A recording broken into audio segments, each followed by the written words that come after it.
அதாவது ஒரு நாட்டோட பட்ஜெட் போடும்போது எவ்வளவு டாக்ஸ் வாங்குறாங்கன்னு பாருங்க. திமுக வந்து 2021-22 வந்தப்போ 1,52,000 கோடி மக்கள்கிட்ட இருந்து வரி வசூல் பண்ணியிருக்காங்க. அதுக்கு அடுத்த வருடம் 1,72,000 கோடி, அதுக்கு அடுத்த வருடம் 1,92,000 கோடி, அதுக்கு அடுத்த வருடம் 2,23,865 கோடி. இந்த மாதிரி வரி வசூல் பண்ணி மக்களுக்கு என்ன பண்ணாங்கன்னு பார்த்தா 5 லட்சம் கோடி உலக வங்கியிலிருந்து கடன். அப்ப வாங்கின வரி பணம் எங்க போச்சுன்னு தெரியல. இதுக்கு மேல அவங்க வந்து கடன் வந்து ஒரு 5 லட்சம் கோடி வாங்கி வச்சிருக்காங்க. 1947 சுதந்திரம் அடைஞ்சதுக்கு அப்புறம் இவ்வளவு கிட்டத்தட்ட 65 ஆண்டுகளாக அரசாங்கம் நடத்தின திமுக, காங்கிரஸ், ஏடிஎம்கே எல்லாரும் சேர்ந்து வாங்கின கடன் எவ்வளவுனா 470,000 கோடி தான். இத்தனை 65 வருஷத்துல இவங்க வந்த 5 வருஷத்துல 5 லட்சம் கோடி கடன். அது இல்லாம இவ்வளவு வரி வசூல் வேற வருஷத்துக்கு 1,52,000, 1,45 லட்சம், 1,95 இப்படி வாங்கியிருக்காங்க. இதை வாங்கிட்டு என்ன சொல்றாங்க, மத்திய அரசு எங்களுக்கு வந்து ஜிஎஸ்டி கொடுக்கலான்றாங்க. மத்திய அரசு வருஷம் 52,000 கோடி வந்து மத்திய அரசு கொடுக்குது, ஜிஎஸ்டி கொடுக்குது, மக்கள் கொடுக்குது. எந்த பணத்தை யாரு இந்த பணத்தை வந்து மக்களுக்கு செலவு பண்றது கிடையாது. இவங்க எல்லாம் இவங்க பேங்க்ல ஒரு 4 மந்திரிக்கு சொல்றேன் பாருங்க. ஏவா வேலு 1000 கோடிக்கு மேல பண்ண 9,000 கோடி, 55,000 கோடிக்கு கணக்கு காட்ட முடியாம தவிச்சுக்கிட்டு அண்ணாமலைஜி கேஸ் போட்டதுனால. அது இன்னொருத்தர் துரைமுருகன் நல்லா சிரிப்பாரு, எல்லாத்தையும் திருடி கீழே வச்சுக்கிட்டு நல்லா சிரிப்பாரு. எனக்கு ஒண்ணுமே இல்லைன்னு அப்படின்பாரு துரைமுருகன். அதுக்கடுத்து இன்னொருத்தர் யாரு, மூர்த்தின்னு ஒரு மந்திரி இருக்காரு இல்லையா, பத்திரப்பதிவு அவரு. இவனுக்கு 4 பேரை பிடிச்சாலே கிட்டத்தட்ட வந்து 2 லட்சம் கோடி நம்ம எடுத்துடலாம். அதுக்கப்புறம் எதுக்கு நம்ம 5 லட்சம் கோடி வெளியே கடன் வாங்கணும்? மக்களாகி நீங்க சிந்திச்சு பார்க்கணும்.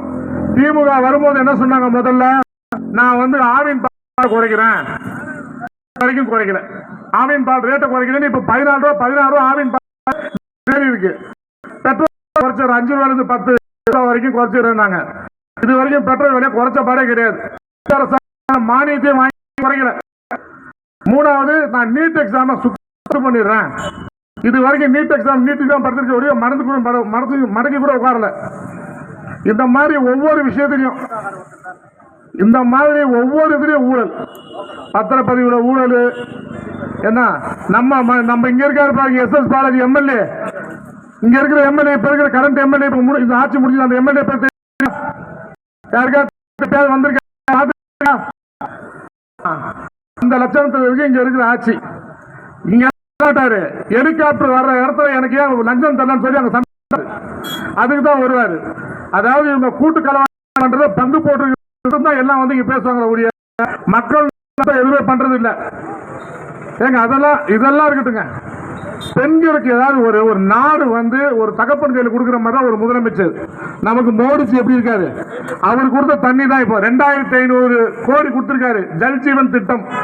நமக்கு எல்லாத்துக்கும் வீடு தோறும் பெண்கள் வந்து தெருவில் போய் சண்டை போட்டுக்கிட்டு கஷ்டப்படக்கூடாதுன்றதுக்காக குழாய் அடி சண்டை எங்க இருக்கா, வீடு தோறும் ஜல்ஜீவன் திட்டம்.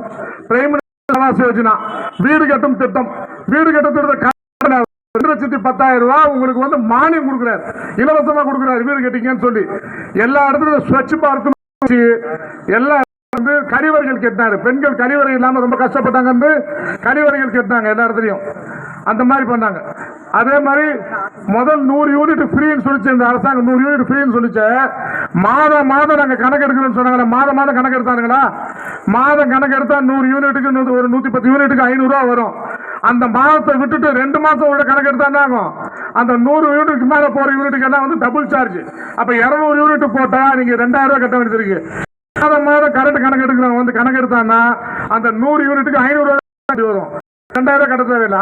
நாட்டுக்கு போயிருந்துங்கிறான்.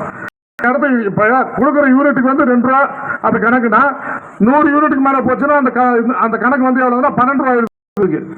12 ரூபாய் ஏன் ஆகுது? இவன் வந்து கணக்கு எடுக்கணும். இங்க வந்து யூனிட்டுக்கு அந்த கணக்கு எடுக்காம போறதுக்கு இவனுங்களால நமக்கு ரேட் ஏறி போகுது. அப்போ ஒவ்வொரு விஷயத்திலும் இது மாதிரி எல்லாத்தையும் மக்களை வஞ்சிக்கிற அரசாங்கமா தான் இது இருக்கு. இந்த வாட்டி நீங்க பார்த்திருப்பீங்க, எடப்பாடி ஐயா இருக்கும்போது தான் பாலாறு இந்த பக்கம் வந்து தூர்வாரி கிளீனா இருந்தது. தண்ணி பணியெல்லாம் கரெக்டா நடந்துச்சு. இந்த வாட்டியும் எடப்பாடி ஆட்சி வரணும், வந்தாருன்னா கண்டிப்பா உங்களுக்கு 10,000 ரூபாய் தரேன் இருக்கீங்களா? ஞாபகம் இருக்கா? முன்னாடி அதாவது இதெல்லாம் கண்டிப்பா செய்வார் எடப்பாடி ஐயா. நல்ல நல்ல அற்புதமான ஆட்சி. அதே மாதிரி நம்ம மருத்துவர் ஐயா வரும்போது தான் இந்த ஆம்புலன்ஸ் இன்ட்ரடியூஸ் பண்ணது. அது மட்டும் இல்ல, மருத்துவர் ஐயா வந்ததுக்கு அப்புறம் தான் ரோட்ல நின்று சிகரெட் குடிச்சா அவனுக்கு பெனால்டி போடுறாரு யாரு? நம்ம அன்புமணி ஐயா வந்ததுக்கு அப்புறம். அதனால நல்ல அருமையான கூட்டணி இந்த என்டிஏ கூட்டணி.